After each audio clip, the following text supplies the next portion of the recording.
Good evening. We're going to catch the sunset tonight with Chapter 8, Language and the Public Relations Domain. Introduction. As an executive or professional, you are sure to spend some of your time on public display, functioning as a celebrity. Celebrity status varies in scale, from serving as a role model for 2 or 3 people in your immediate circle to becoming a household word, but in strategic terms, it is all the same thing. How well you carry out this role will be reflected directly and dramatically in your financial statements. It is a skill critical to your success. For executives and professionals whose public image does not depend on how fast they can run, how high they can jump, or how talented they are in the arts, it is by and large language dependent, remembering that the public in question may be composed of only a few people. This is public relations. The universal 15 minutes of fame predicted by Andy Warhol comes along on the basis of trivial and temporary factors: what you happen to be wearing or driving, who you happen to be talking to, and the like. Such fame involves not public relations but blind luck, and its benefits are as fleeting as the fame itself. It's not worth trying to achieve or avoid. It is not worth worrying about. Celebrity status that lasts and that has genuine value for you and for your group has little to do with luck. It requires effort, both to establish and to maintain. It is a matter of causing other people to perceive you as someone they would like to be like, or, if that can't be managed, as someone they admire more than they do the average person. I will not be discussing either the plus-negative celebrity role called notoriety, in which people remember who you are because you are so much worse than the average person, or the role of full-time celebrity, which cannot be maintained while functioning successfully in any other activity. Being a celebrity means being a person whose spoken or written words are considered so important that people are willing to exchange items of value, such as money or time, for them. And because public reaction to you is based on public perception of you, scrupulous attention to public relations is required if you are to achieve that status. This chapter is about the positive side of celebrity on any scale, and about the construction and maintenance of your image. Images, which are composed of perceptions, are based on feedback loops established and maintained by your language behavior, with 3 predictable steps involved. Step 1. Because you are perceived as an unpleasant person, people will treat you as one. Step 2. Your sense that you're being treated as an unpleasant person will cause you to act like one. Step 3.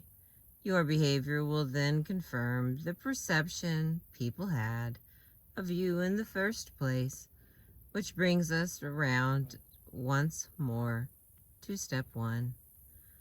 This cycle, which is both self-fulfilling and self-perpetuating, is shown in Figure 10. Your goal is to produce not a negative cycle like the one shown, but its positive equivalent.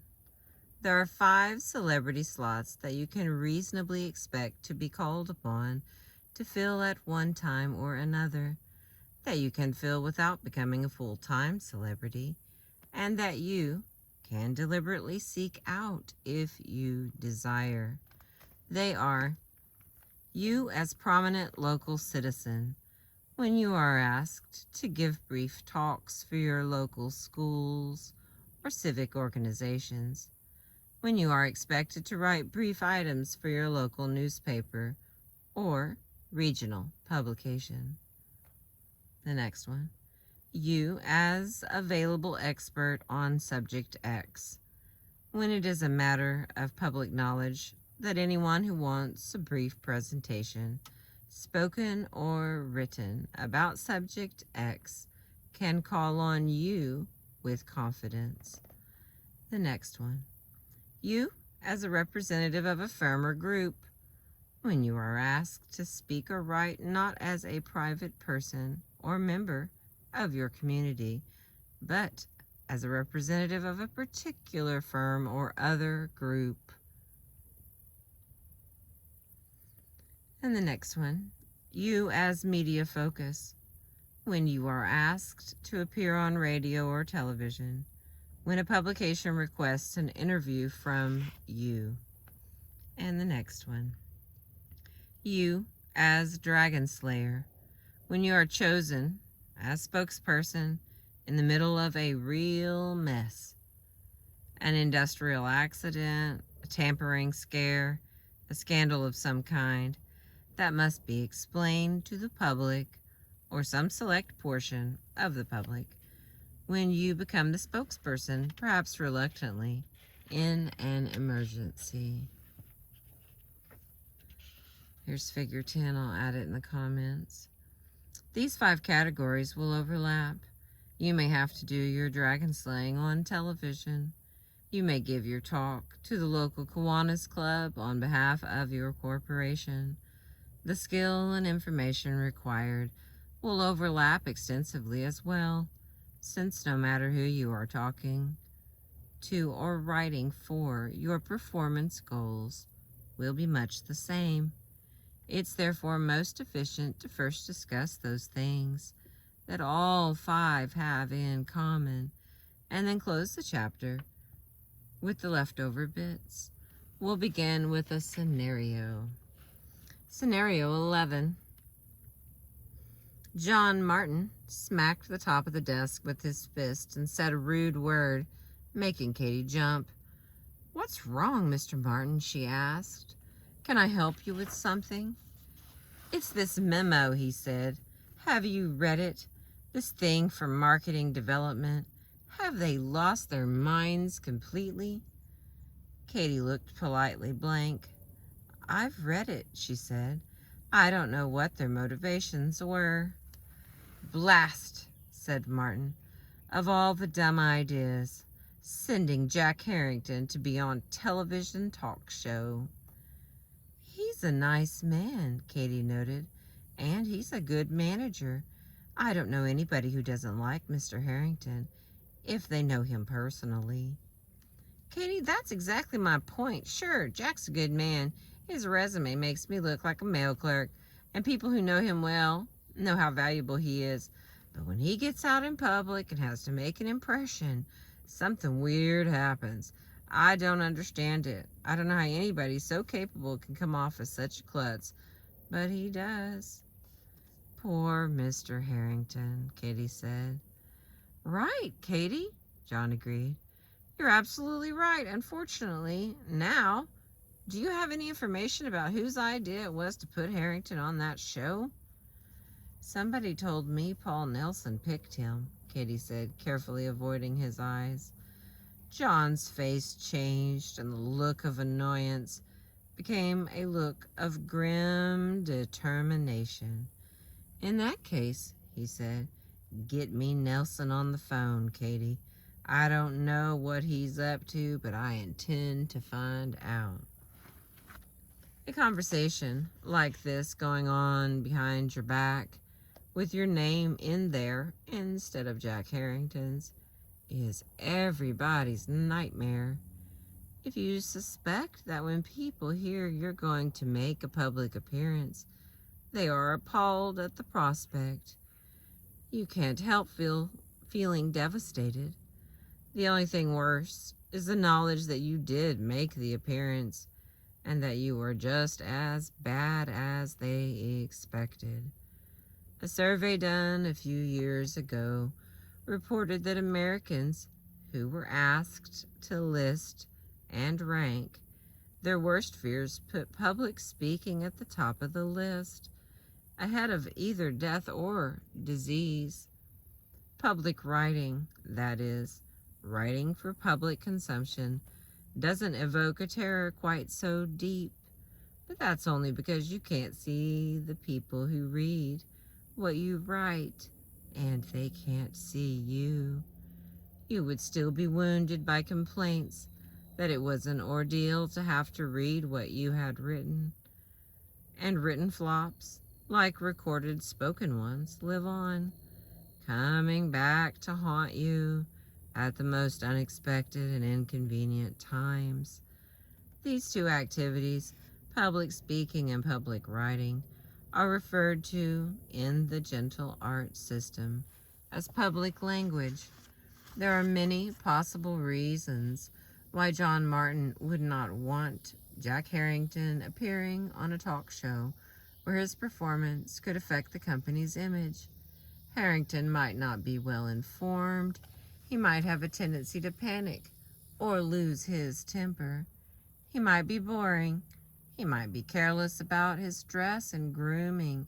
He might be rude. But notice what John says.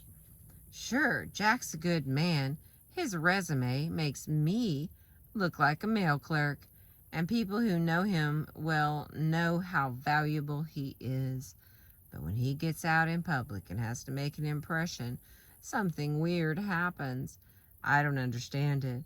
I don't know how someone so capable can come off as such a klutz, but he does. In my experience, this description corresponds to only one problem, a problem that has constantly plagued George Bush, but that nobody seems willing to bring out into the open: the problem of voice quality. President Bush's voice quality and the rest of his body language are going to interfere every step of the way with the perception that Americans and others around the world have of him.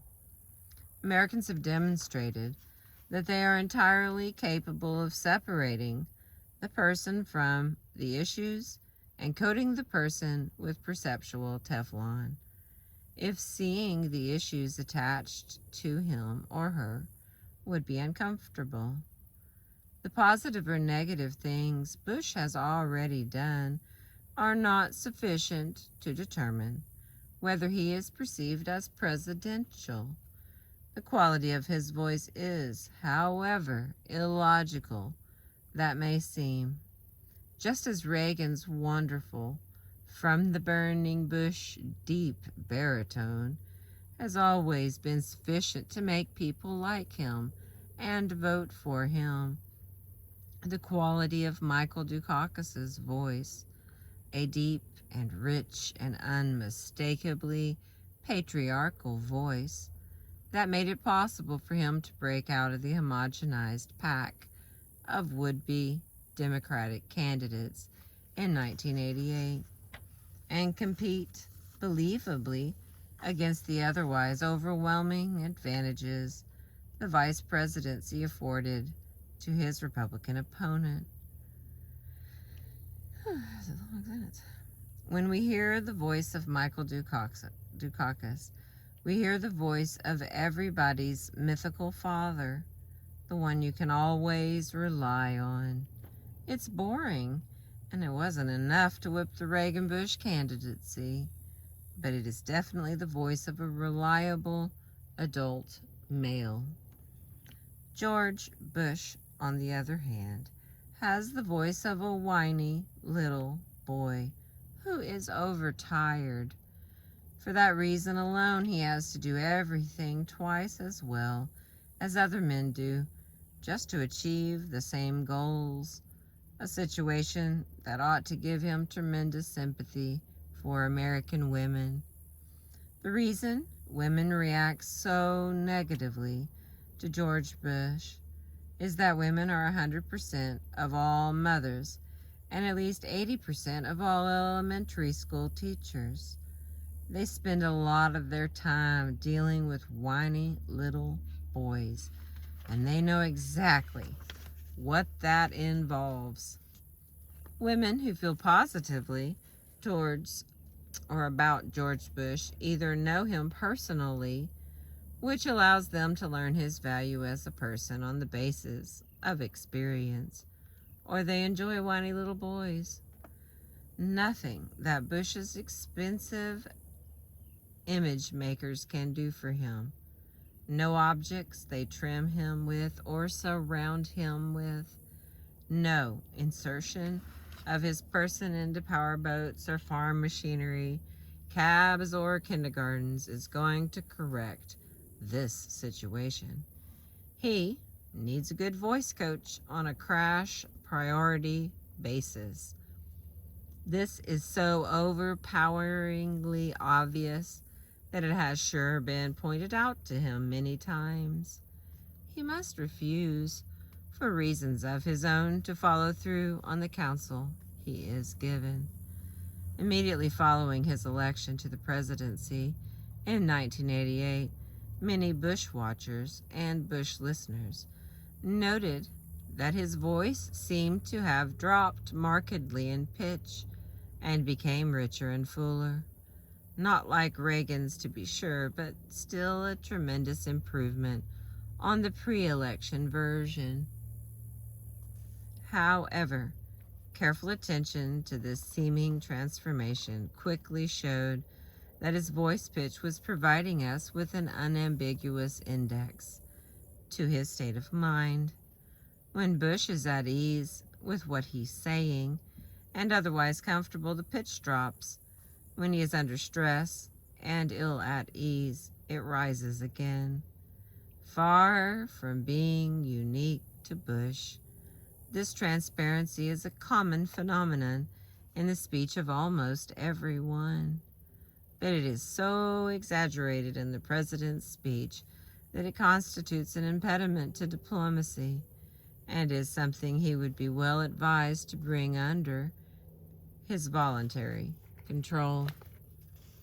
George Bush personally may be everything those who know him well say he is.